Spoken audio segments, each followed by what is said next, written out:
sagantaa keenya kaleessan gaaffii miseensonni mana maree bakka bu'oota uummataa mootummaan nageenya lammiilee eeguu irratti akka xiyyeeffatuuf dhiyeessan irratti nama miseensota kunneen qindeessan dubbisnee kutaa jalqabaa isin biraan geenyeerra. Kutaa lammataa har'a isin biraan geenyu keessatti miseensi paarlaamaa dubbisne kun nageenyi naannoo Tigraayitti bu'e naannoo Oromiyaattis akka milkaa'u gaafatu. Rakkoon Oromiyaa furmaata dhabee akka malee dheerachuun ifatti akka gaaffii kaasnuuf nu dirqamsiisee jedhu miseensi Oromiyaa irraa bakka bu'an Profeesar Buzaayyoo Dagafaa ammayyuu ittaanaatu dubbise. Nagaa fi araarri naannoo Tigraayitti dhufee bifuma wal fakkaatuun Oromiyaa keessattis dhufuu qabaa kan jedhudha. Oromiyaan nagaa hin qabdu jennee jirra. Tigraayis kaleessa nagaa hin qabdu turte har'a hanga tokko jechuudha namni bahee galaa.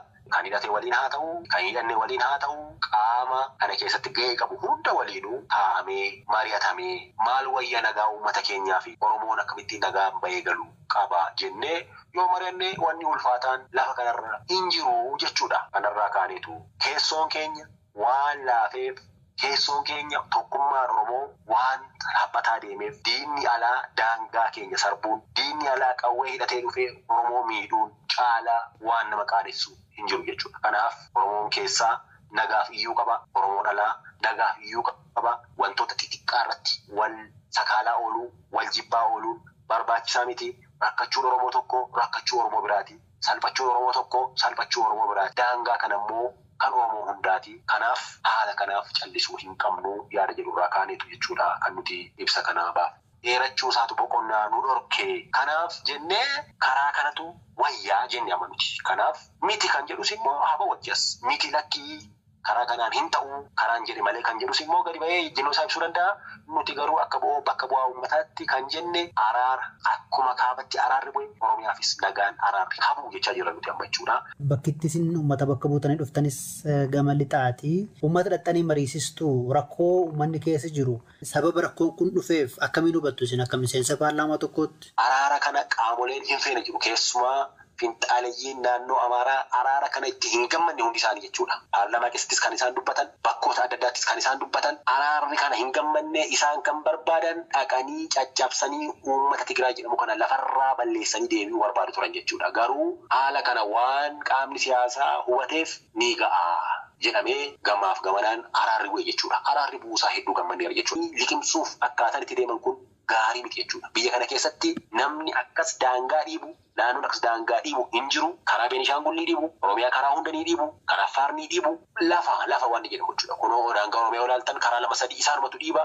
Kanaaf ammallee maqaa qaama hidhate balleessinaa maaloo balleessina jechuudhaan cabsanii Wallaggatti seenanii qabeenya saasaamanii horii ooffatanii deebi'anii akka Oromootti kun nuuf salphina dhugaa dubbachuuf akka bakka bu'aattis nuuf salphina jechuudha. Haa ta'u garuu dhugaa dubbachuuf isaan irrattis guyyoota 2-3 kan akkuma isin hunduu quba qabdan tarkaanfiin sirriin irratti fudhatamee haalli jiru har'a tasgabbaa'eera jechuudha. Kanaaf ani akka bakka bu'aa uummata tokkotti qaama mootummaa, qaama nageenyaa, paartii fi mootummaa hedduun galateeffadha dhugaa dubbachuudhaaf jechuudha. Waan hin beekuuf jechuudha. Yeroo keessaniif guddaa galatooma obbo Buzaayyoo. Jiraadhu.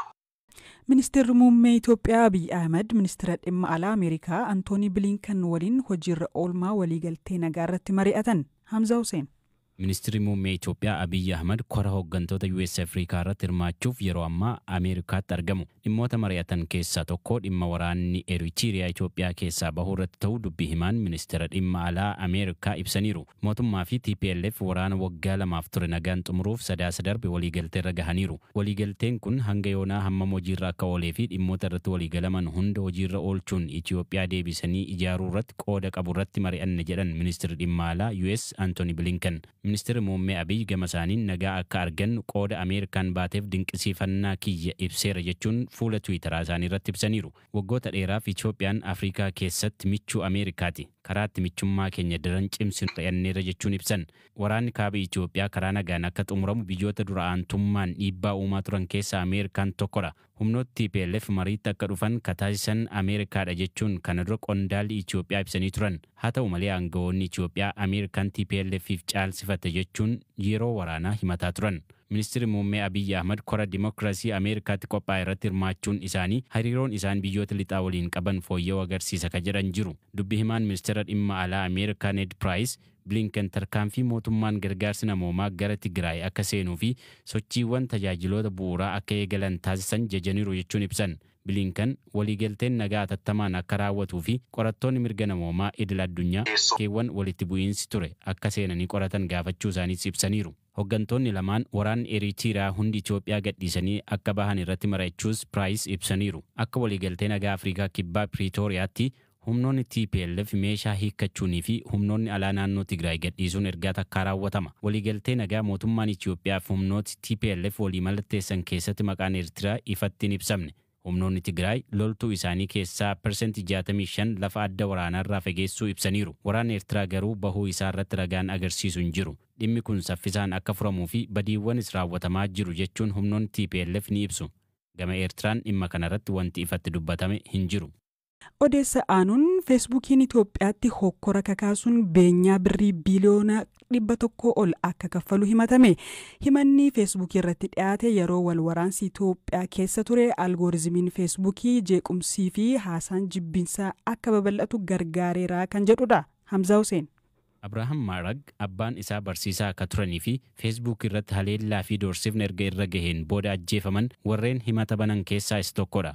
Namoonni himata kana banan miidhamtoota namoota haasaa jibbiinsaa Feesbuukiin gaaga'amaniif doolaarri Ameerikaa biliyoona 2 birrii biliyoona 100 olitti tilmaamamu akka kaffalamuu fi algooriizimiin Feesbuukii akka geeddaramu barbaadu. Kaampaniin Meetaa ammoo gama teekinooloojiitiin haasaa jibbiinsaa haquuf kaduraanii caalaa hojjetaaf ammayyeessaa jiraachuu hime. Bakka bu'aan Meetaa akka himanitti haasaan jibbiinsaa fi jeequmsa kakaasuun faallaa seera Feesbuukiiti. Himannaan mana murtii olaanaa Keenyaatti baname kun gartuu duula geggeessan Fox Glove jedhamuun deeggarama. Meetaan wiirtuu qabiyyeewwan maxxanfaman hordofu magaalaa guddoo Keenyaa Naayiroobii keessaa qaba. Bara darbe abbaan Abrahaam Profeesar Marag jeequmsa Itoophiyaa keessatti mudateen miidhame. Sadaasa 3 bara 2021 Profeesar Marag Amaare Abrahaam hidhattoonni qawwee hidhatan dogdoqqeedhaan yuunivarsiitii irraa haga mana isaaniitti hordofanii mana maatii isaaniitti erga dhiyaatanii rasaasaan rukutan. Ilmi isaanii namoonni haleellicha raawwatan osoo abbaan koo dhiiguu namoonni biraa naannoo turan akka hin gargaarrellee dhorkaa turan jedha. Sa'aatii 7 lafaa osoo hin kaafamin ciisee du'e jechuun ibse. Haleellaan sun otoo hin qaqqabin dura maxxansa Feesbuukii irratti maqaballeessii fi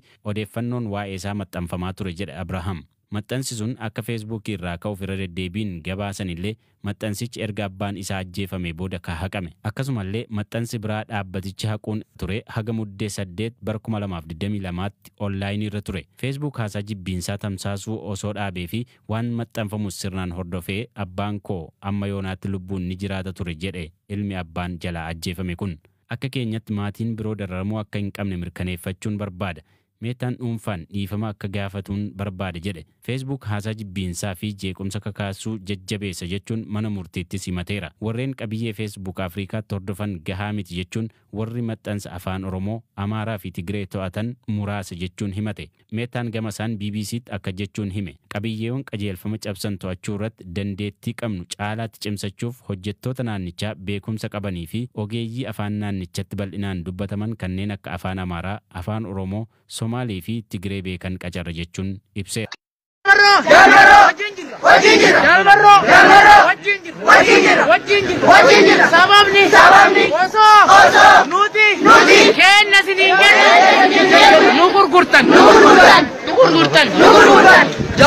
Jalmarron hoggana keenya lolchiisaa keenya Jalmarron hoggana keenya bilchaataa keenya goota keenya diinaa miti Jalmarron diina jedhuun habashaa qofa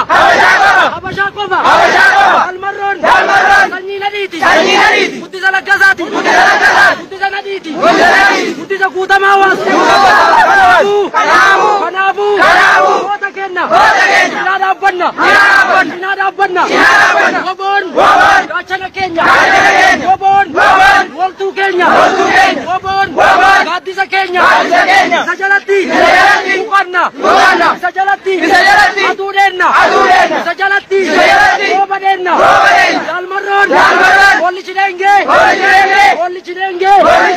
Jalmarron Jaalabdii Raggaasaa gaachana keenya jajjabeewwan keenya woboon gaachana keenya woboon dhiiga keenya diina keenya miti keenya miti. Wobo adamsuun. Uummata Oromoo adamsuudha. Wobo adamsuun. Uummata Oromoo adamsuudha. Wobo hiikkachiisuun. Uummata Oromoo salphisuudha. Wobo hiikkachiisuun. Oromoo salphisuudha. Oromoo galuudha. Wobo kan hiikkachiisu. Oromoon hin hiikkachiisu. Diina yoo taate malee. Hidhannoo Woboo. Diinatu jibba. Oromoon isaan jibbu. Woboon. Ijoollee. Gadameessa. Haadha keenya